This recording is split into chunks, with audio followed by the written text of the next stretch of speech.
Donald Trump যেটা বলছেন, যা কিছু ঘটবে অত্যন্ত দ্রুত ঘটবে এবং খুব তাড়াতাড়ি এটা শেষ করে দেব। উনি শেষ করা বলতে কি বুঝিয়েছেন?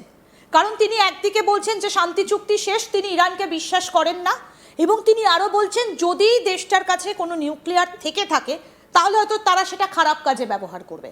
তাহলে কি করতে চলেছেন ডোনাল্ড ট্রাম্প, কি চাইছেন? ইরান যদি এবার সরাসরি ট্রাম্পকে টার্গেট করে তাহলে কি করতে পারে? ইরানই বা সর্বোচ্চ ক্ষমতা কি প্রয়োগ করতে পারে? তাহলে কি সত্যিই পরমাণু অ্যাটাকের কথা ভাবছে ইরান? দেখো, আমার মনে হয় না পরমাণুর ব্যাপারটা, যদিও একটা অপশন, লাস্ট অপশন, কিন্তু সেটা এই মুহূর্তে হয়তো ইরান বা আমেরিকা দুটো দেশই ভাবছে না, বা ইসরায়েলও ভাবছে না। কিন্তু যেটা অত্যন্ত গুরুত্বপূর্ণ ব্যাপার, যে ধরো ক্ল্যান্ডেস্টাইন অ্যাসাসিনেশন অ্যাটেম্প, যেরকম তোমাকে আমি বললাম যে লাল ফ্ল্যাগ ওড়াচ্ছিল এই খোমেনির ফিউনারেল সেরিমনির ভেতরে, সেখানে ইরানের ভেতরে অনেক কিন্তু বা ইরান বিশ্বের অনেক জায়গায় কিন্তু তাদের টেররিস্ট স্লিপার সেল আছে, ওর মধ্যে কোনো ডাউট নেই। সেখানে এই ধরনের স্লিপার সেলকে অ্যাক্টিভেট করে ডোনাল্ড ট্রাম্প বা নেতানিয়াহুর জীবনাবসান ঘটানো কিন্তু উড়িয়ে দেওয়া যায় না। এটা একটা অপশন। তারা তারা মনে করে যে এই দুজন হচ্ছে ইরানের সব থেকে বড় শত্রু। সিমিলারলি আমেরিকা বা ইসরায়েল যে মনে করেছিল যারা ইরানের যে টপ হেড, যারা ইরানের তারা আমেরিকার ইসরায়েলের শত্রু, তাদের কিন্তু এলিমিনেট, ম্যাক্সিমামকে এলিমিনেট করে দিয়েছে, যদিও তাদের সেকেন্ড র্যাঙ্ক ওপরে উঠে এসছে, কিন্তু যারা হাইয়েস্ট র্যাঙ্কে ছিল তারা কিন্তু এলিমিনেট হয়েছে। তাকে বিশ্বব্যাপী একটা ইতিহাস বলে যে তুমি যদি এই ধরনের যুদ্ধের আগে বা যুদ্ধ শুরু হওয়ার আগে বা যুদ্ধের সময় যদি এই ধরনের হেড বা টপ লিডারশিপকে যদি এলিমিনেট করে দিতে পারো, তাহলে কিন্তু সেই দেশ অটোমেটিক্যালি ডিমোরালাইজড হয়ে সারেন্ডার করে যায়। যেমন প্রচুর আক্রমণ হয়েছিল হিটলারকে নিহত করার জন্য, যে যাতে জার্মানি যেন যুদ্ধ শেষ করে দেয়। যদিও তারা পারেনি, শেষ পর্যন্ত যুদ্ধ চালিয়ে গেছে, কিন্তু অনেক অ্যাটেম্প্ট করা হয়েছিল হিটলারকে মেরে এলিমিনেট করার জন্য। যে সেই ধরনের একটা মুভমেন্ট আমরা কিন্তু উড়িয়ে দিতে পারি না। কিন্তু এই মুহূর্তে একটা নিউক্লিয়ার স্ট্রাইক বা nuclear strike by both any country, Israel হোক বা আমেরিকা হোক বা ইরান হোক, আমার মনে হয় না সেটা খুব একটা সম্ভব হবে। কিন্তু দেখো, আমি একটা কথা বলতে চাই, ইন্দিরা, একটু সময় আছে কি? হ্যাঁ হ্যাঁ হ্যাঁ, বলুন স্যার, বলুন।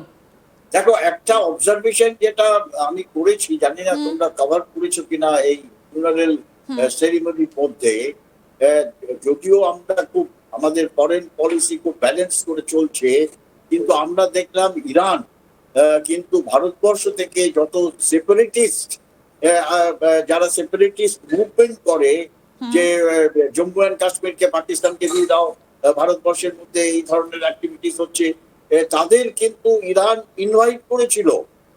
শুধু আমাদের টপ র্যাঙ্ক ছাড়া ভারতবর্ষের যারা সেপারেটিস্ট মুভমেন্টের জন্য যে সমস্ত নেতা নেত্রী, তাদের কিন্তু ইরান ইনভাইট করেছিল এই সেরিমনির মধ্যে। আর শুধু তাই না, পাকিস্তানের এন্টায়ার হায়ারার্কি, আসিম মুনির থেকে শাহবাজ শরীফ থেকে আরম্ভ করে তাদের যত হায়ারার্কি, যারা এই সেপারেটিস্টদের সঙ্গে লিঙ্ক, তাদের কিন্তু ইনভাইট করেছিল। তার মানে একটা ইন্ডিকেশন আমি পাচ্ছি, যতই যা আমরা ইরানকে ব্যালেন্স করে চলি, ইরান কিন্তু বেসিক্যালি টুয়ার্ডস পাকিস্তান। তারা কিন্তু ভারতবর্ষের ট্রু ফ্রেন্ড না। এটা কিন্তু আমার অবজারভেশন। আমাদের কিন্তু সেভাবে, আমার মনে হয় আমাদের এক্সটার্নাল এজেন্সিরা ভালো করে জানে আর সেভাবে ব্যালেন্স করে চলছে। আর একটা স্টেটমেন্ট যেটা ইসরায়েল থেকে নেতানিয়াহু করেছিল, ভেরি ইন্টারেস্টিং। যখন ডোনাল্ড ট্রাম্প বলেছিল যে ইসরায়েল আমাদের কথা শুনছে না, আমরা তাদের মানি না, তখন নেতানিয়াহু একটা স্টেটমেন্ট দিয়েছিল যে আমেরিকা যদি আমাদের সঙ্গে নাও থাকে, একটা দেশের 140 কোটি মানুষ আমাদের সঙ্গে আছে, সেটা কিন্তু ভারতবর্ষ। অত্যন্ত গুরুত্বপূর্ণ স্টেটমেন্ট টুয়ার্ডস ইন্টারন্যাশনাল রিলেশন। আমি জানি না তোমরা এটা কভার করেছো কিনা, কিন্তু এটা আমার অবজারভেশন। তার মানে নিউক্লিয়ার যুদ্ধ আচ্ছা। যদি হয় নর্মালি একটা দেশ, ধরো পাকিস্তানকে ইরানকে নিউক্লিয়ার ওয়েপন দেবে, যদি যদি ইরানের নিউক্লিয়ার ওয়েপন না থাকে। রাশিয়া কি ইরানকে নিউক্লিয়ার ওয়েপন দেবে? I doubt. সিমিলারলি মানে আপনি বলছেন রাশিয়া ইউক্রেন যুদ্ধ আর আমেরিকা ইরান যুদ্ধ পরস্পর সম্পর্কিত, কোথাও একটা সম্পর্ক রয়েছে। অ্যাবসলিউটলি সিমিলারলি, এই জন্য আমি বলছি যে একটা নিউক্লিয়ার কনফ্রন্টেশন মোস্ট প্রবাবলি এই মুহূর্তে অ্যান্টিসিপেট করছি কিন্তু না, যদি কিন্তু এই সেটা ধরনের হয়, যদি সেটা আক্রমণ হয়, কারণ প্রতি আক্রমণ করবে। ইউক্রেনকে তো পেছন থেকে সাপোর্ট করে গেছে আমেরিকা, এ কথা ডোনাল্ড ট্রাম্প নিজের মুখেই তিনি কখনো কখনো তার বক্তব্যে বলেছেন যে আমরা যদি, তিনি জেলেনস্কিকে বলেছেন যে আমরা যদি আপনাকে সাপোর্ট না করতাম তাহলে কবেই ইউক্রেন শেষ হয়ে যেত। তাহলে কোথাও গিয়ে কি এবার রাশিয়া ইরানের পক্ষ নিয়ে সেই শোধটা তুলতে পারে?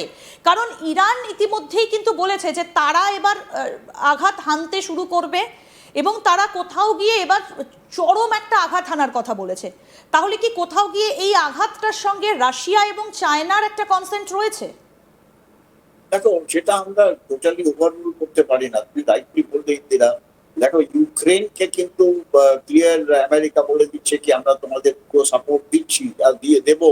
আর রাশিয়া সিমিলারলি জানে। কিন্তু একটা জিনিস আমরা দেখলাম, এই যে আঙ্কারাতে নেটো কনফারেন্স হলো, সেই নেটো কনফারেন্সের মধ্যে কিন্তু মিস্টার ডোনাল্ড ট্রাম্প নেটো দেশের ম্যাক্সিমাম নেটো দেশগুলোকে কিন্তু ডিসগ্রেস করলো যে তোমরা আমাদের কোনো হেল্প করছো না বা নেটোকে কোনো রকম হেল্প করছো না। অ্যাট দি সেম টাইম ইউক্রেনকে বললো যে আমরা ফুল সাপোর্ট দেব। সেটা রাশিয়া খুব ভালো করে বোঝে, কিন্তু অ্যাট দি সেম টাইম আমার মনে হয় Russia is capable of looking after themselves. আর কিন্তু তারা ইরানকে কিন্তু রাশিয়া সাপোর্ট দেবে যদি ফুল স্কেল যুদ্ধ একটা শুরু হয়ে যায়। তার কারণ হচ্ছে ইরানের কমপ্লিট মিসাইল টেকনোলজি, ইরানের কমপ্লিট রকেট টেকনোলজি, ইরানের কমপ্লিট ড্রোন টেকনোলজি কিন্তু রাশিয়া আর নর্থ কোরিয়া দিয়েছে। আর তারা এখনো সেখানে অ্যাক্টিভ, তারা কাজ করে যাচ্ছে। তো সেখানে রাশিয়ার থেকে হেল্প কিন্তু পাবে। সিমিলারলি চায়নার ইন্টারেস্ট তো জানোই, বেসিক্যালি তাদের ইন্টারেস্ট হচ্ছে ইকোনমিক ইন্টারেস্ট। এখন ম্যাক্সিমাম চাইনিজ যে এনার্জি সেটা ইরানের গালফ অফ হরমুজ থেকে আসে। তারা চাইবে যে ইরানকে সাপোর্ট দেবে। আর চায়নাও ভালো করে জানে আমেরিকা যতই প্রিটেন্ড করুক, চায়নার বিগেস্ট কম্পিটিটর শত্রু হচ্ছে আমেরিকা। এটা একটা ইন্টারন্যাশনাল রিলেশনের মধ্যে সবসময় একটা কমপ্লেক্স ইস্যু থাকে। কিন্তু যেটা আমাদের অত্যন্ত জরুরি যে আমাদের খুব ব্যালেন্স করে চলতে হবে।